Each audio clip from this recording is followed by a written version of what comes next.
جی آج کے لیکچر کا آغاز کرتے ہیں. آج کا لیکچر ہمارا چیپٹر 5 کا لاسٹ لیکچر ہوگا. اس میں جو ریمیننگ 2 لرننگ آبجیکٹیو ہے وہ ہم کور کریں گے. لرننگ آبجیکٹیو 8 اینڈ 9 ہے، شاید 7 اور 8 نہیں، 8 اور 9 وہ ہم کور کریں گے. چیپٹر 5 ہے پرفارمنس آف کانٹریکٹ. لیکچر کا نمبر ہے 73A. یہ 73A کیوں ہے؟ اس لیے کہ یہ اس لیکچر میں تقریباً آدھے گھنٹے کا یہ لیکچر ہوگا. اس میں ٹاپک ہم کمپلیٹ کر لیں گے اور پھر جو اس کا 73B ہے اس میں بیسیکلی اس چیپٹر کے MCQs ڈسکس ہوں گے. تو یہ لیکچر 2 حصوں میں ہوگا، A اور B پارٹ جو ہے وہ اس کے MCQs کے اوپر بیس کر رہا ہوگا. تو سٹارٹ کرتے ہیں. جو کنسپٹ ہم نے اسٹڈی کرنا ہے وہ ہے اسائنمنٹ آف کانٹریکٹ اور appropriation of payment. Assignment of contract کا مطلب کیا ہوتا ہے؟ اسائنمنٹ آف کانٹریکٹ کا مطلب یہ ہے کہ کانٹریکٹ کے جو رائٹس اینڈ لائبلٹیز ہے، یعنی جو اس کے حقوق اور فرائض ہیں، وہ پارٹیز اپنے بجائے کسی اور کو ٹرانسفر کر دیں. اسے کہتے ہیں اسائنمنٹ آف کانٹریکٹ.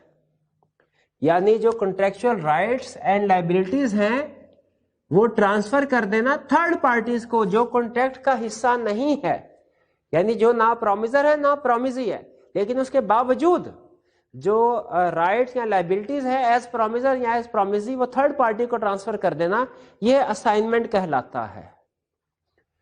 اسائنمنٹ 2 طرح سے کلاسیفائی کرتے ہیں ہم اس کو. اسائنمنٹ بائی پارٹیز، یعنی جو پارٹیز اپنی باہمی رضامندی کے ساتھ اسائنمنٹ کر لیں، کسی دوسرے کو ٹرانسفر کر دیں. اور assignment by operation of law, جو بیسیکلی کسی لیگل ریزن کی وجہ سے اسائنمنٹ ہو. لیگل ریزن ہوتی ہے یا ڈیتھ یا انسالوینسی. یہ 2 ریزنز ہوتی ہیں جن کی وجہ سے assignment by operation of law ہوتی ہے. ایک، اگر پرومیسر یا پرومیسر میں کسی کی ڈیتھ ہو جائے یا وہ انسالوینٹ ہو جائے. ان 2 ریزنز کی وجہ سے assignment by operation of law ہوتی ہے. اور باقی کی جو ریزنز ہوتی ہیں، یعنی پارٹیز ایک دوسرے کے ساتھ اگر میوچل کنسنٹ کے ساتھ اسائنمنٹ کر لیں تو اسے اسائنمنٹ بائی پارٹیز کہا جاتا ہے. اسائنمنٹ بائی پارٹیز کا رول کیا ہے؟ پہلی چیز ہمیں یہ بتا رہا ہے پارٹیز کین اسائن. کوئی بھی پارٹی جو ہے وہ اپنے کانٹریکچوئل رائٹس اینڈ لائبلٹیز دوسری پارٹی کو، کسی اور پارٹی کو اسائن کر سکتی ہیں. لا نے یہ آپشن دی ہے، لیکن اس کی کچھ کنڈیشنز ہیں. فار ایگزامپل، کچھ کانٹریکٹ ایسے ہیں جو کبھی بھی اسائن نہیں ہو سکتے، کچھ کانٹریکٹ ایسے ہیں جو ہمیشہ اسائن ہو سکتے ہیں. جو کانٹریکٹ کبھی بھی اسائن نہیں ہو سکتے وہ کون سے ہوتے ہیں؟ کانٹریکٹ آف پرسنل نیچر ہم پڑھ چکے ہیں. یہ ایسے کانٹریکٹ جن میں کلیئرلی لکھا گیا ہو کہ پرومیسر یا ہی یہ کانٹریکٹ پرفارم کرے گا، یا لکھا ہو پرومیسی ہی کی ڈیمانڈ پہ یہ کانٹریکٹ پرفارم کیا جائے گا. تو ایسے کانٹریکٹ جو ہوتے ہیں ان میں اسائنمنٹ نہیں ہو سکتی. یہ ہم نے پہلے پڑھا تھا ہو کین ڈیمانڈ پرفارمنس یا ہو میں پرفارم، اس میں یہ کنسپٹ پڑھا. اس طرح کے کانٹریکٹ میں اسائنمنٹ نہیں ہو سکتی. باقی کے کانٹریکٹس میں اسائنمنٹ ہو سکتی ہے. جو ایکشنیبل کلیمز ہے، ایکشنیبل کلیمز کس کو کہتے ہیں؟ ایکشنیبل کلیم سے مراد یوں سمجھیے نیگوشیبل انسٹرومنٹ کی بات کر رہا ہے. ایکشنیبل کلیم کا مطلب ہوتا ہے آپ کے پاس ایسا رائٹ ٹو ریسیو منی ہو، رائٹ ٹو ریسیو منی، اسے ایکشنیبل کلیم کہتے ہیں. تو اس کی ہمیشہ اسائنمنٹ ہو سکتی ہے. یاد رکھیں نیگوشیبل انسٹرومنٹ چیپٹر 10 میں ہم نے جو کنسپٹ پڑھا تھا نا، نیگوسیشن ہوتی ہے، نیگوسیشن، اس کو کانٹریکٹ ایکٹ یہاں پہ اسائنمنٹ کا نام دے رہا ہے. نیگوسیشن کا مطلب بھی یہی تھا کہ right to receive money transfer ہو جاتا تھا اگلی پارٹی کو جس کو نیگوشیٹ کرتے تھے. اور یہاں پہ ایکشنیبل کلیمز میں بھی یہی بات کر رہا ہے کہ آپ کے پاس اگر رائٹ ٹو ریسیو منی ہے، یعنی کوئی پرومیسری نوٹ ہے، بل آف ایکسچینج ہے، چیک ہے، آپ اس کو نیگوشیٹ سوری یہاں پہ جو ٹرم اسپیسیفک یوز کر رہا ہے نیگوسیشن کی نہیں بلکہ اسائنمنٹ کی یوز کر رہا ہے، آپ اسے اسائن کر سکتے ہیں تھرڈ پارٹی کو. Right to receive money third party کے پاس چلا جائے گا. تو ایکشنیبل کلیم میں ہمیشہ اسائنمنٹ پاسبل ہے. پرسنل نیچر کے کانٹریکٹ یا جن میں کلیئرلی مینشن ہو کہ پرومیسر ہی پرفارم کرے گا، ان میں اسائنمنٹ کبھی بھی پاسبل نہیں. باقی کے سارے کانٹریکٹس میں اسائنمنٹ ہو سکتی ہے. لیکن جب اسائنمنٹ ہوگی تو جو پرومیسر ہے وہ پراپر پرفارمنس کے لیے لائبل رہے گا.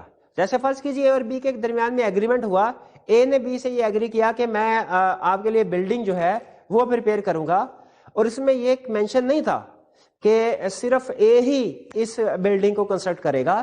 اے نے اپنی بجائے کسی اور ٹھیکیدار تھا اس کو یہ کام دے دیا ڈی کو. اب اسائنمنٹ ہو سکتی ہے کیونکہ کانٹریکٹ نہ تو پرسنل نیچر کا ہے اور نہ ہی یہ کانٹریکٹ میں کلیئرلی مینشن تھا کہ صرف یہی کام کرے گا. اب ڈی اگر صحیح کام نہیں کرتا تو بی کس کو لائبل قرار دے گا, ڈی کو یا اے کو؟ لا یہ کہتا ہے کہ جو اے ہے نا, جس نے اسائنمنٹ کی ہے, اسائنمنٹ کرنے والا پراپر پرفارمنس کے لیے اسٹل لائبل رہے گا.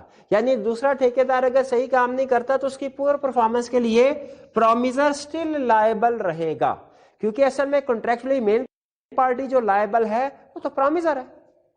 ٹھیک ہے, اس نے کسی دوسرے کو کہہ دیا کہ کنسٹرکٹ کرے, لیکن اگر وہ صحیح کنسٹرکٹ نہیں کرتا تو جو پرومیسی ہے وہ پرومیسر کے خلاف کیس فائل کرے گا. یہاں پہ ایک اور ایگزامپل ہے کہ جب اماؤنٹس ڈیو ہوں, ایک تو ہے نا ایکشنیبل کلیم جس میں نیگوشیبل انسٹرومنٹ کی اسپیسیفکلی بات کر رہا ہے, اس کے علاوہ اماؤنٹس ڈیو ہوں, آپ نے کسی سے اماؤنٹ ریسیو یا پے کر, فرض کیجئے میں نے مسٹر اے سے 1000 لینے ہیں اور مسٹر بی کو 1000 دینے ہیں. اب میں کیا کرتا ہوں, میں درمیان میں سے نکل جاتا ہوں, اے اور بی کو ڈائریکٹ کر لیتا ہوں ایک دوسرے کے ساتھ. اے سے لینے تھے, بی کو دینے تھے, اب میں اے کو کہتا ہوں بھائی مجھے نہیں سی کو دو, اور سی کو کہتا ہوں بھائی مجھ سے نہیں ایک سے لو. تو یہ بھی اسائنمنٹ کہلاتی ہے, یہ بھی پاسبل ہے. اب ظاہر ہے دوسری پارٹی کا کانٹریکٹ پرسنل نیچر کا تو ہے نہیں, پارٹی کو پیسوں سے غرض ہے, بھائی پیسے جہاں سے بھی مل جائیں ٹھیک ہے, جو ویلڈ ریسیویبل تھے. تو اب یہ بھی اسائنمنٹ کہلائے گی. لیکن یاد رکھیں یہ پیسوں والی جو اسائنمنٹ ہے نا, اس میں ایک کنسیپٹ ذہن میں رکھیے گا, اس میں درمیان سے نکل رہا ہوں. پہلے میرا ایگریمنٹ ہوا تھا اے کے ساتھ, پھر ایگریمنٹ ہوا بی کے ساتھ. اب کیا کر رہا ہوں, میں درمیان سے نکل رہا ہوں, اے اور بی دونوں کو آپس میں ڈائریکٹ کر رہا ہوں. تو اے اور بی کا آپس میں نیا کانٹریکٹ بنے گا جس میں شامل نہیں ہوگا. اب چونکہ یہ نیا کانٹریکٹ بن گیا, اسے کہتے ہیں لا میں نویشن, نیا کانٹریکٹ بننے کو کہتے ہیں نویشن. نیا کانٹریکٹ بن گیا ان کے ساتھ, پرانا کانٹریکٹ کینسل ہو گیا. اب جو پارٹیز ہیں یہ اے اور بی, یہ آپس میں ایک دوسرے کے ساتھ لین دین کریں گی. یاد رکھیں اس سچویشن میں نیا کانٹریکٹ بنا ہے. پریویس سچویشن جو میں نے ایگزامپل دی تھی نا بلڈنگ کانٹریکٹ والی, اس میں نیا کانٹریکٹ نہیں بنا تھا. جو ہمارا کانٹریکٹر نمبر 1 تھا اس نے کانٹریکٹر نمبر 2 کو سائن کر دیا تھا کانٹریکٹ, اسی لیے کانٹریکٹر نمبر 1 ابھی بھی لائبل ہے. اگر دوسرا کانٹریکٹر صحیح پرفارمنس نہیں دیتا وہ ابھی بھی لائبل ہوگا. لیکن اگر فرض کیجئے نیا کانٹریکٹ بن جاتا ہے, دوسری ایگزامپل اماؤنٹ ڈیو والی جو ہے, اس میں نیا کانٹریکٹ بن جاتا ہے تو میں درمیان سے نکل گیا, دونوں پارٹیز ڈائریکٹ ہو گئی. اس میں دونوں پارٹیز اپنی کنسنٹ کے ساتھ, منظوری کے ساتھ ڈائریکٹ ہوئی. اب اگر ان کا لین دین کا کوئی جھگڑا ہوتا ہے نا, ایک پارٹی دوسری کو پیمنٹ نہیں کرتی, تو میری ذمہ داری کوئی نہیں ہوگی. یہاں پہ یاد رکھے یہ promisor still liable for proper performance والا رول نہیں لگے گا. کیوں نہیں لگے گا؟ کیونکہ یہاں پہ کانٹریکٹ نیا ہوا ہے اور دونوں پارٹیز کی مرضی سے ہوا. ٹھیک ہے, یہ ذہن میں رکھیے گا. اور یہ جو اماؤنٹ ریسیویبل پیبل والی سچویشن ہے, اس کا ایکشنیبل کلیم کے ساتھ کیا ڈیفرنس ہے؟ اس میں بھی اماؤنٹ ریسیویبل پیبل تھی, اس میں بھی اماؤنٹ ریسیویبل پیبل ہے. ایکشنیبل کلیم میں آگے ٹرانسفر کرنے کے لیے آپ کو پتا ہے آپ کنسنٹ, پارٹیز کی کنسنٹ کی ضرورت نہیں ہے. یہاں پہ اگر آپ نے آگے ٹرانسفر کرنا ہے تو ڈیٹرز کریڈیٹرز دونوں کی کنسنٹ کی ضرورت ہے, دونوں کی رضامندی ہوگی تو پھر آگے ٹرانسفر ہوگا, ورنہ نہیں. تو یہ ہمارے اسائنمنٹ کے رولز ہیں. رولز کیا ہوئے؟ پہلا رول, کانٹریکٹ کو سائن کیا جا سکتا ہے. کس طرح کے کانٹریکٹ کو سائن نہیں کیا جا سکتا؟ پرسنل نیچر کے یا جن میں کلیئرلی ایگریڈ ہو. ایکشنیبل جو کلیمز ہوتے ہیں ان کو ہمیشہ سائن کیا جا سکتا ہے. اگر اسائنمنٹ کی جاتی ہے نیا کانٹریکٹ بنائے بغیر تو اس میں پرومیسر پراپر پرفارمنس کے لیے اسٹل لائبل رہے گا. اگر ڈیٹر اور کریڈیٹر کے کیس میں ایک پارٹی, کامن پارٹی درمیان سے نکل جاتی ہے, ڈیٹر کریڈیٹر کو ڈائریکٹ کر دیتی ہے, اس صورت میں یہ بھی اسائنمنٹ ہے. اس صورت میں جو پارٹی چونکہ نیا کانٹریکٹ ہو جاتا ہے تو جو پارٹی نکل گئی اب وہ اس کانٹریکٹ کے ریسیویبل پیبل پہ لائبل نہیں ہے. اور بائی آپریشن آف لا کیا کنسپٹ ہے کہ اگر کسی پارٹی کی ڈیتھ ہو جائے تو اس کے لیگل ریپرزینٹیٹیو کو کانٹریکچوئل رائٹس اینڈ لائبلٹیز ان کو ٹرانسفر ہو جاتی ہیں, اسے کہتے ہیں ڈیولیوشن آف رائٹ. لیکن یاد رکھیں یہاں پہ سیم کنسپٹ ہوگا کہ پرسنل نیچر والے یا جن میں کلیئرلی لکھا ہو گیا وہ ٹرانسفر نہیں ہوں گے. اور اگر کوئی بندہ انسالوینٹ ہو جاتا ہے تو پھر جو کانٹریکچوئل رائٹس اینڈ ڈیوٹیز ہوتی ہیں وہ ٹرانسفر ہو جاتی ہیں آفیشیل ریسیور یا سائنی کو. آفیشیل ریسیور یا سانی جو کورٹ کی طرف سے اپوائنٹ ہوتا ہے اسے لیکویڈیٹر بھی کہتے ہیں.